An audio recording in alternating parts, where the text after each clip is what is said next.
हाम्रो समाजमा एउटा के विश्वास छ भन्दाखेरि पुत्रले तार्दछ स्वर्ग पुर्याउँदछ, त्यसकारणले गर्दा पुत्र जन्माउनु पर्दछ। पुत्रीले तार्दिन, पुत्रीले स्वर्ग पुर्याउँदैन, त्यसकारणले गर्दा पुत्रीको त्यस्तो महत्त्व छैन, तर पुत्रको चाहिँ एकदमै महत्त्व छ भन्ने हाम्रो सामाजिक विश्वास छ। तर यो के सत्य हो? यो सत्य हो? वास्तव यो सत्य होइन। पुत्र र पुत्री दुवैले तार्न सक्दैनन्। हामीले बार बार चर्चा गर्ने गरेका छौँ कि वास्तवमा अर्काको मुख ताक्न हामीले छोडिदिनु पर्दछ। आजकल हाम्रो समाजमा के छ भन्दाखेरि मलाई पुत्रले तारिहाल्छ नि, मलाई मेरो छोरोले उद्धार गरिहाल्छ नि, भोलि पिण्ड खुवाइहाल्छ नि, त्यस कारणले गर्दाखेरि म मेरो पुरा जीवन पाप कर्ममा बिताउँछु, दुष्कर्ममा बिताउँछु, अनि भोलि एउटा छोरो जन्माइदिन्छु, छोरो जन्माएपछि छोरोले मलाई तारिहाल्छ नि भनेर यस्तो किसिमले आफैले आफूलाई ठग्ने प्रवृत्ति हाम्रो समाजमा छ। साँच्चै मैले यो कुनै बनावटी कुरा बताइरहेको छैन, हाम्रो समाजमा यो प्रवृत्तिले एकदमै ज्वरो गाडेको छ। त्यस कारणले गर्दाखेरि त भन्ने गर्नुहुन्छ मातापिता, जब पुत्रले मातापितालाई भन्दछ, हाम्रा जो भक्तहरू हुनुहुन्छ उहाँहरूले मातापितालाई गएर भन्नुहुन्छ हजुरहरू पनि भक्त बन्नुहोस् न, हरिकृष्ण महामन्त्र जप गर्नुहोस् न भनेर भन्दा तैँले जपे भइहाल्यो नि, तँ भक्त पनि भइहाल्यो नि, हामीहरू किन भक्त बनिरहनु पर्यो, तैँले हामीलाई तारिहाल्छस् नि, तैँले हामीलाई तारिहाल्छस् नि, तँ बन्न भइहाल्यो नि, हामी किन बन्नु पर्यो। वास्तवमा यो भनेको एकदमै ठुलो ठगी हो, आफैले आफूलाई ठगेको, आफ्नै खुट्टामा बन्चरो हानेको। हेर्नुहोस्, पुत्र र पुत्री दुवैले तार्दैनन्। हुन त वेदमा बताइएको छ पुम नाम नरकात् यस्मा त्रायते इति पुत्र, अर्थात् पुम नाम गरेको नरकमा जो व्यक्ति खसेको छ उसलाई पुत्रले तार्ने भएको कारणले गर्दाखेरि पुत्रबाट पुत्र पिण्ड प्रयोजन, अर्थात् पुत्रले पिण्ड दिने चलन छ। शास्त्रमा के विश्वास छ भन्दाखेरि जब पुत्रले पिण्ड प्रदान गर्दछ त्यसपछि त्यो पिण्डदानद्वारा पुम नाम गरेको नरकमा खसेका पितृहरू उनीहरूको उद्धार हुन्छ भन्ने विश्वास छ। तर वास्तवमा पिण्डदान गर्ने त्यो योग्यता आजकलका पुत्र पुत्रीहरूसँग छ कि छैन त्यो पनि विचार गरौँ। उनीहरूले दिएको पिण्डदान उनीहरूका पितृहरूलाई चढ्छ कि चढ्दैन त्यो पनि विश्वास गरौँ। कस्तो कस्तो चरित्र र कस्तो कस्तो आचरणले कलियुगमा मानिसहरू दिग्भ्रमित भएका छन् त्यो त हामीहरूले देखिरहेका छौँ। अनि त्यसपछि आएर ब्राह्मण पण्डितहरूले पनि कस्तो कस्तो किसिमले चाहिँ कर्मकाण्ड गरिरहनु भएको छ त्यो पनि हामीहरूले देखिरहेका छौँ समाजमा। यो त सुरुवात मात्र हो, कलियुगको कस्तो कस्तो भयानक दिनहरू आउँदैछ कि वास्तवमा कसैले पनि पिण्ड दिँदैन। शास्त्रमा बताइएको छ पितृहरू पिण्ड पानी नपाएर पितृलोकमा प्यासले छटपटाएर बस्नेछन्, किनभने कसैले पिण्ड पानी दिँदैन, कसैलाई यो विश्वास नै छैन। आजकलका जो युवाहरू छन्, आजकलका मानिसहरू छन्, उनीहरू के यी कुरा विश्वास गर्छन् भन्ठाने, उनीहरू मान्छन् भन्ठाने यो कुरा। बिस्तार बिस्तार यस्तो समय आउँछ उनीहरू यो कुरो मान्दैन। गरिबलाई लगेर खुवाऊ, भोका नाङ्गालाई लगेर खुवाऊ, यो मरेकोलाई किन खुवाउने भनेर भन्दछन्, सिधै आर्गुमेन्ट गर्न भनेर आउँदछन्। हो त्यस कारणले गर्दाखेरि यो कलियुग यस्तो जटिल परिस्थिति आउँदैछ। यस्तो परिस्थितिमा के तपाईँ विश्वस्त हुनुहुन्छ कि तपाईँको पुत्रले तपाईँकी पुत्रीले तपाईँलाई अब पिण्ड पानी खुवाएर उद्धार गर्दछन्? र यो पिण्ड पानी खुवाएर उद्धार गर्ने पनि होइन, हाम्रो यो भ्रम हो। वास्तवमा कर्मकाण्डले हामीहरूलाई यसरी जकडेको छ, यस्तो भ्रम जालमा हामीहरूलाई जेलेको छ कि पिण्ड पानी खुवाएर हामीहरूको उद्धार हुन्छ। वास्तवमा हुँदैन। यो भनेको एउटा भौतिक वातावरणबाट अर्को भौतिक वातावरण निर्माण मात्र गरेको। हामीले बार बार चर्चा यो विषयमा गरिरहेका छौँ। एउटा भौतिक वातावरणबाट अर्को भौतिक वातावरणमा लगेको मात्रै। अब एउटा भौतिक वातावरणबाट अर्को भौतिक वातावरण लानु भनेको एउटा दुःखबाट अर्को दुःख। भर्खर यत्रो भौतिक वातावरण सहेर, यत्रो भौतिक वातावरणमा कष्ट भोगेर अर्को भौतिक वातावरणमा गयो, अब त्यो भौतिक वातावरणबाट पनि अर्को भौतिक वातावरणमा जानु हो। पिण्ड दिएर के हुन्छ? त्यो पिण्डबाट भौतिक शरीरको निर्माण हुन्छ, जसको भौतिक शरीर हुँदैन पितृहरूको पितृलोकमा। वास्तवमा पिण्ड दिने भनेको भौतिक शरीर प्रदान गर्ने हो, किनभने सूक्ष्म शरीर हुन्छ। सूक्ष्म शरीरमा नरक भोग्न पनि सकिँदैन, स्वर्ग भोग्न पनि सकिँदैन। आफ्नो कर्मअनुसार मनुष्यले पुण्य कर्म गरेको हुन्छ वा पाप कर्म गरेको हुन्छ।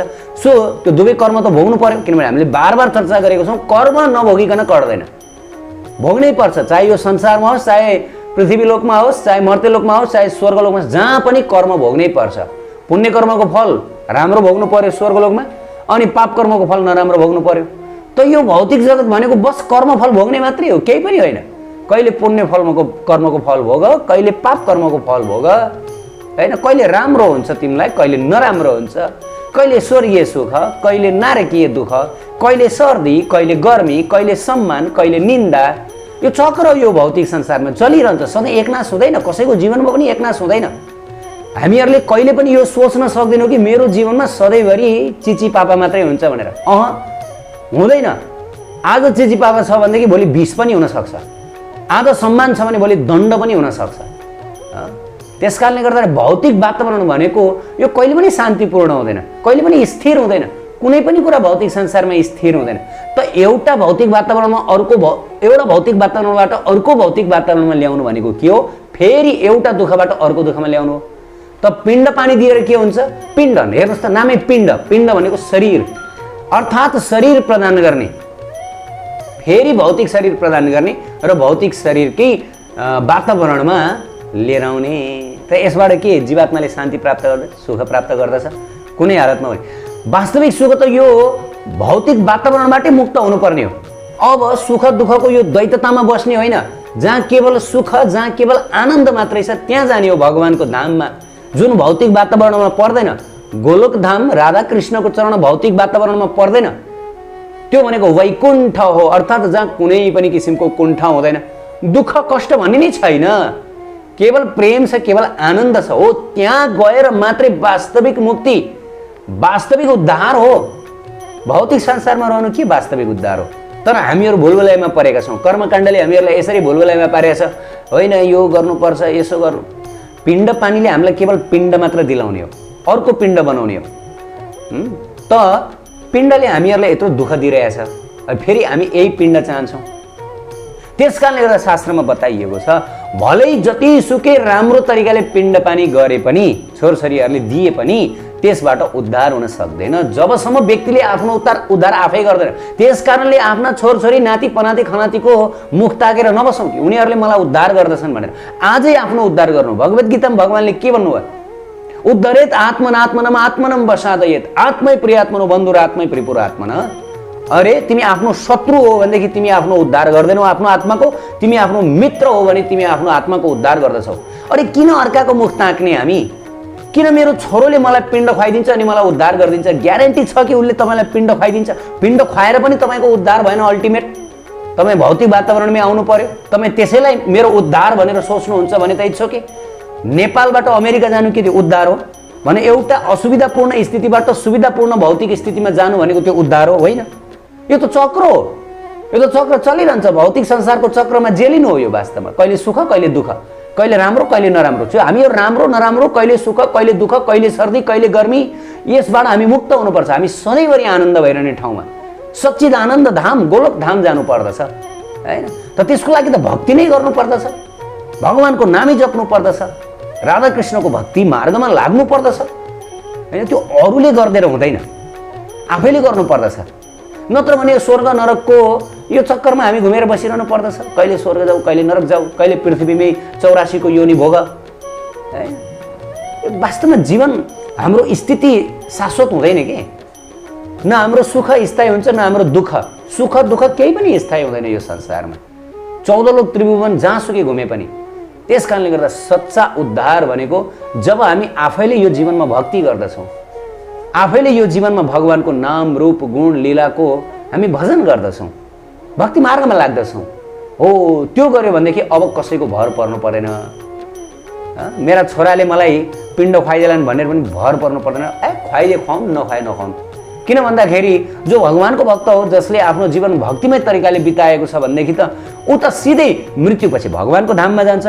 यो भौतिक जगतमा उसको अस्तित्व नै हुँदैन। न ऊ नरक जान्छ, न ऊ स्वर्ग जान्छ, न ऊ पृथ्वीमा 84 लाख घुम्दछ। ऊ त सिधै राधा कृष्णको परम आनन्दमय दिव्याति दिव्य धाममा गएर जन्म मरण रहित जीवन बिताउँदछ। उसले कुनै पनि कष्ट रहित जीवन बिताउँछ। त्यहाँ कुनै पनि किसिमको कर्म भोग्नु पर्दैन।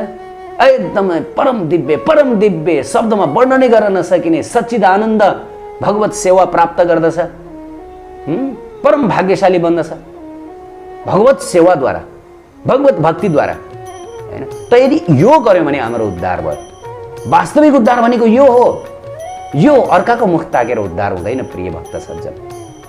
नताकौँ अर्काको मुख। छोरा नातिहरूले मलाई पिण्ड खुवाइदिएलान्, हामी धेरै देख्ने गर्दछौँ। हामीले किन गर्नु पर्यो र यो सबै? हाम्रा छोरा नातिहरू छँदैछन् नि, उनीहरूले गरिदिइहाल्छन् नि हो। अनि यो मनमा राखेर मानिसहरूले धेरै पाप कर्म गरिरहेका हुन्छन्। हेर्नुहोस्, यो डिस्काउन्ट हो, हाम्रो मनलाई धेरै दुष्कर्म गर्ने पाप कर्ममा लगाउने एउटा डिस्काउन्ट हो। किनभने त्यो भनिसकेपछि अब अरूको भर पर्यो, अरूको भर परेपछि के भयो? अब हाम्रो मन चाहिँ दुष्कर्ममा लाग्दछ, पाप कर्ममा लाग्दछ। अरूले उद्धार गरिदिइहाल्छ नि भनेर हामी ढुक्क बन्दछौँ। अब भोलि उसले उद्धार गर्दैन भने एक त उसको हातमा उद्धार गर्न सक्ने क्षमता छँदै छैन, केवल भगवानको हातमा मात्रै छ। तपाईँले भगवानको भक्ति गर्नुभयो भने तपाईँको उद्धार भयो, नत्र भएन। अरूले तपाईँलाई उद्धार गराइदिन सक्दैन। शास्त्रमा बताइएको छ, अस्फोट यान्ति पितरः प्रणित्यन्ति पितामह मत्कुले वैष्णव जात न सन्तरिष्यसि। हो, यदि तपाईँ हाम्रो घरमा शुद्ध वैष्णवको जन्म भएको छ भने चाहिँ वास्तवमा त्यो वैष्णवले चाहिँ उद्धार गर्न सक्नुहुन्छ। शास्त्रमा फेरि यो पनि भनिएको छ, यो होइन कि घरमा जुन छोरा नातिहरू हुन्छन् उनीहरूले उद्धार गर्न नसक्ने भनेको होइन, तर जो शुद्ध वैष्णव छ, मानौ यदि कसैको घरमा एकदम प्योर एकदम शुद्ध भगवानको वैष्णव भक्त जन्मिनु भयो भनेदेखि उहाँले उद्धार गर्न सक्नुहुन्छ। फेरि नरकमा गएका जसले अगति प्राप्त गरेका आफ्ना पितृहरूलाई उद्धार गर्न सक्दछन्, त्यो क्षमता राख्दछन्। किनभने भगवानको भक्तिले नै हामीलाई उद्धार गर्ने हो। किनभने त्यो जुन सन्तान हो उसले भगवानको भक्ति गरेको हुन्छ, शुद्ध भक्ति। हेर्नुहोस्, के कुरा बुझ्नु पर्यो भन्दा केवल राधा कृष्णको शुद्ध भक्ति प्रेमले मात्रै हामीलाई बचाउन सक्छ, अरू केहीले नि बचाउन सक्दैन।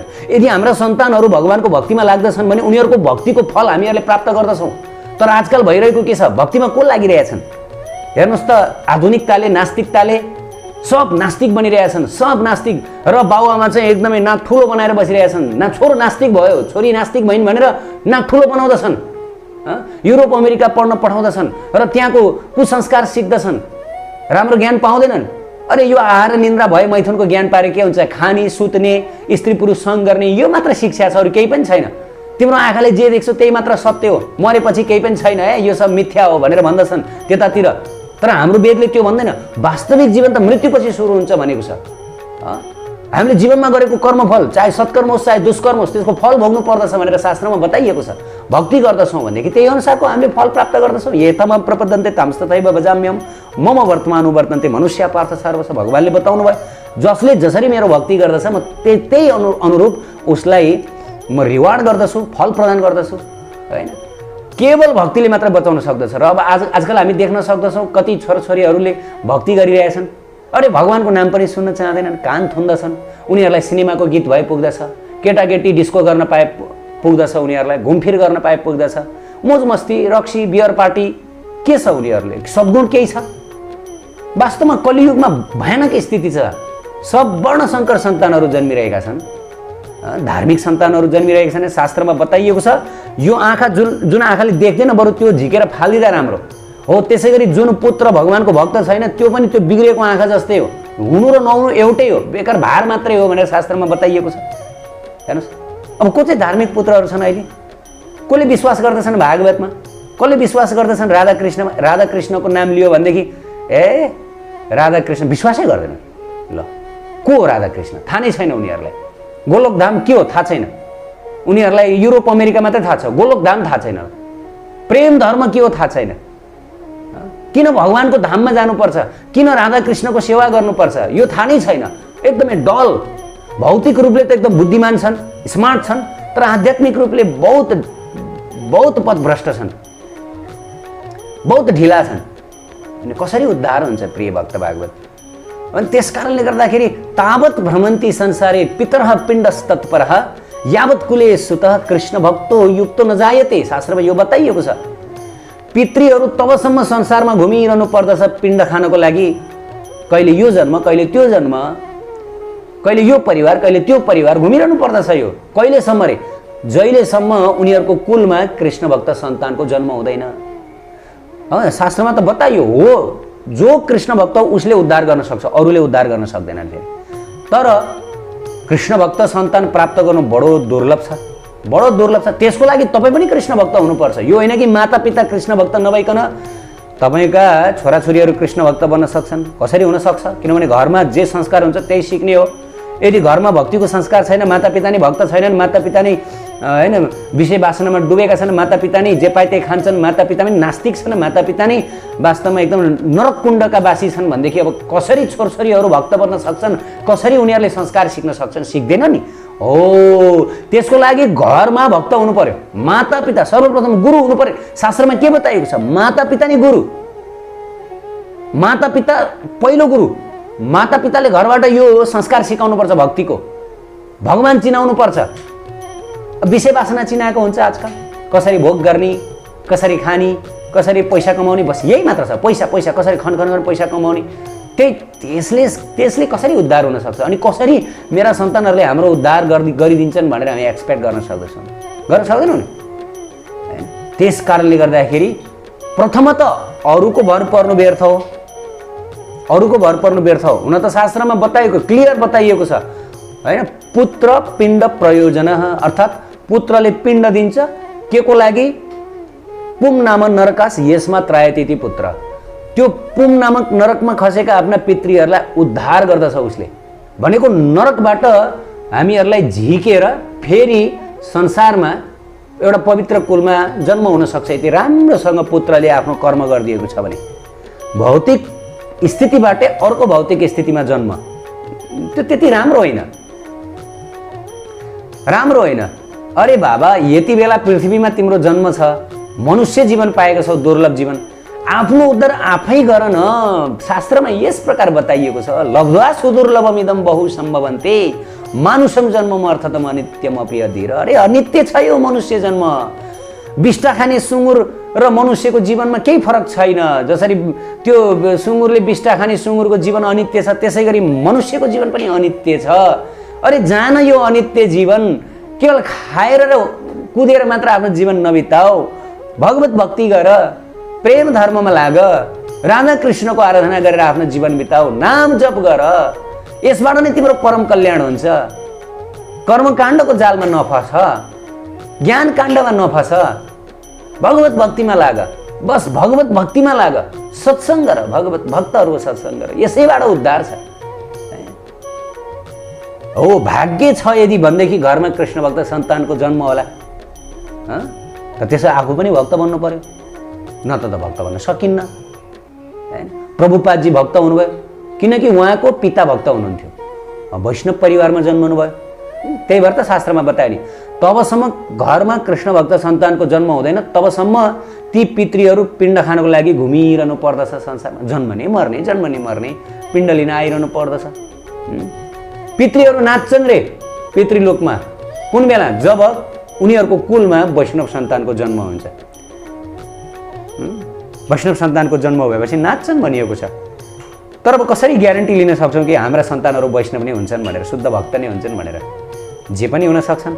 भौतिक प्रभाव यस्तो प्रबल छ, कलियुग लागिरहेछ, जताततैबाट नास्तिकता छ, केही नमान्ने परिपाटी बढ्न थालेको छ, धर्म कर्मै नमान्ने परिपाटी बढ्न थालेको छ, भगवानै नमान्ने कठोरभन्दा कठोर हुँदै गइरहेको छ मानिस। भौतिकताले, पाश्चात्यको प्रभावले गरेर सब लेख्या बनिरहेका छन्। कसरी उनीहरूले उद्धार गर्न सक्दछन्? आफ्नो उद्धार आफै गरौँ, आफै गरौँ। भगवान कृष्णले बताउनु भएको, अरे भाइ आफ्नो उद्धार आफै गर। के छ? मनुष्य जीवन पाएको छौ, चेतना छ तिमीसँग, भजन गर, नाम जप गर, मुख नताक अर्काको। उत्कृष्ट आध्यात्मिक जानकारीहरूका लागि नेपालकै पहिलो शुद्ध आध्यात्मिक च्यानल टिभी लजिकल कृष्णलाई सब्स्क्राइब गर्न नभुल्नुहोला र हरेक अपडेट्सका लागि यो बेल आइकन पनि दबाइदिनुहोला।